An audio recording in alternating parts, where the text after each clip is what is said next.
Alright, in this one we will find the derivative of this function g of x. So g prime of x is what we were asked to calculate.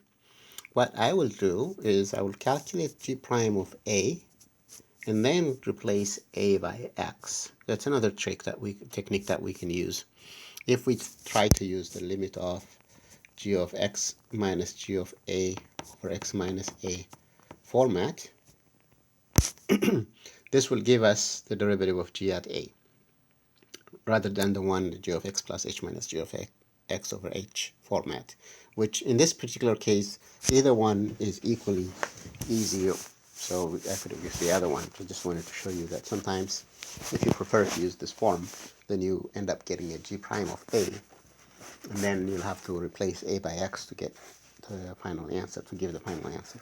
That's what I want to do. Okay, g prime of a is the limit of g of x minus g of a over x minus a as x approaches to a, which equals the limit of 1 over x plus 2, 1 over a plus 2, all over x minus a as x approaches to a.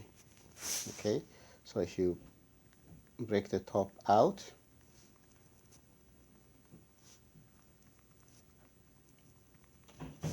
this will give us a plus 2 over x plus 2, a plus 2, minus x plus 2 over x plus 2, a plus 2. I just wanted to make them have a common denominator. So multiply this guy by a plus over a plus 2, and this guy by x plus over x plus 2. And this will give us a plus 2 minus x minus 2 over x plus 2, a plus 2, distributed the minus. The minus 2 will go away. This is a minus x, x plus 2, a plus 2. So this is the top. So I will stick it here in the top section. So g prime of a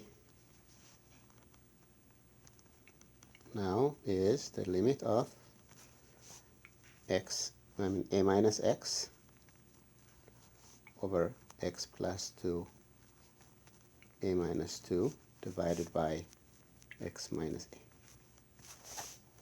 Well, x minus a is x minus a over 1, so divide by x minus a is the same thing as multiply by 1 over x minus a. So I'm going to do the limit of a minus x, x plus 2, a minus 2, a plus 2, I don't know why I put minus, times 1 over x minus a as x approaches to a. Now, I'm trying to find a way to cancel this out, because if I plug x into a, this will be 0. So that's what I'm trying to do.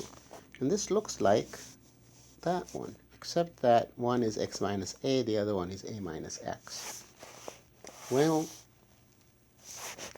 a minus x is the negative of x minus a. So if you cancel this out, you end up with a minus 1 on top, because a minus x is negative 1 times x minus a. They're the same. One is the negative of the other one. So you end up getting the limit of negative 1, x plus 2, a plus 2 as x approaches to a, which is negative 1 over a plus 2 quantity squared. So that's g prime of a.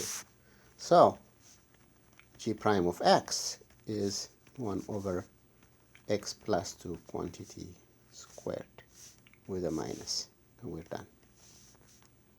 And we circle that. That's our final answer.